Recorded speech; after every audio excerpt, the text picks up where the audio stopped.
Hey my dear students, आ गई हूँ आपका दोबारा से पॉलिटिकल साइंस का 11th क्लास का चैप्टर फर्स्ट लेकर संविधान क्यों और कैसे।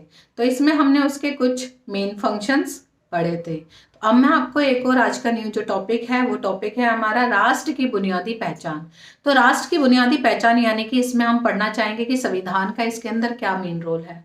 तो संविधान ही वो एक बेसिक स्ट्रक्चर है, बेसिक ढांचा है जो कि हमारे किसी भी समाज को बुनियादी पहचान देता है, जिसको हम 3 पॉइंट से बहुत अच्छे से क्लियर समझ सकते हैं। नंबर 1 पे हमारा आएगा राजनीतिक पहचान। तो राजनीतिक पहचान क्या है? राजनीतिक पहचान वह पहचान है जिसके अंदर हमारे संविधान के अंदर हम सभी लोगों को ये अधिकार मिला है कि हम अपनी सरकार खुद से चुनें।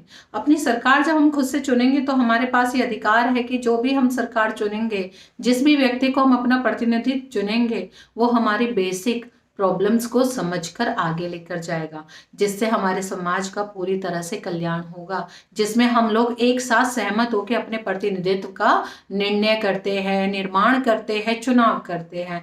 तो जिससे हम अपने संविधान के ही नियम कानूनों का आदर करके और उन्हीं सब नियम कानूनों का पालन करके हम अपने संविधान के ही रूप में अपनी राजनीतिक एक पहचान बनाते हैं। और ये राजनीतिक पहचान के अंदर ही जो हमारी सरकार का निर्माण होता है, वो सरकार में हमारे ही चुने हुए प्रतिनिधित्व हमारे लिए अच्छे काम करते हैं, कल्याण के काम करते हैं।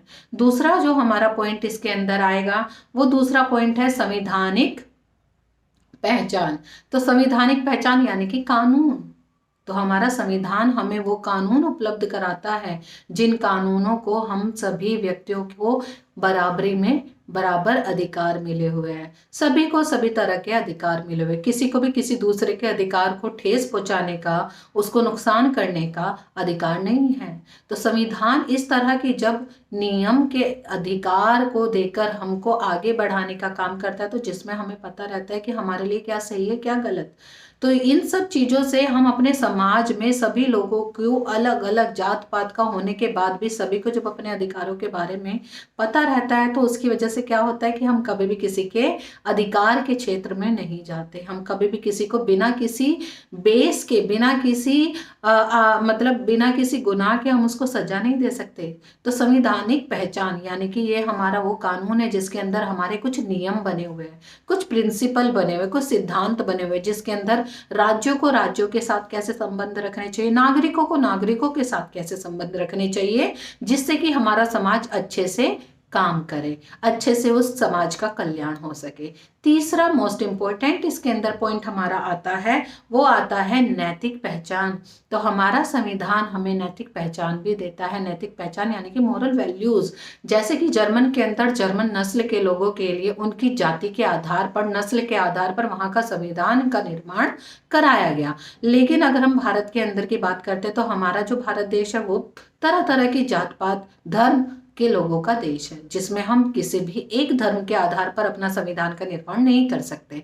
तो हमारे भारत का संविधान इसलिए विशाल कहा गया है और कहने को बहुत ही महत्वपूर्ण कहा गया है, क्योंकि इसमें सभी धर्मों को एक साथ लेकर कुछ नियम कानून बनाए गए हैं ताकि हमारे समाज में सभी लोगों को बराबरी का अधिकार मिले और वो सब लोग एक साथ मिलकर भाईचारे के साथ हमारे समाज के कल्याण में एकजुट होकर भागीदारी दिखा सके। तो कहीं ना कहीं संविधान इन्हीं तीनों आधारों के साथ हमारे देश का कल्याण करता है। तो अब मैं आपके लिए नेक्स्ट टॉपिक लेकर आऊंगी नेक्स्ट वीडियो में। तो आज के लिए इतना ही, धन्यवाद।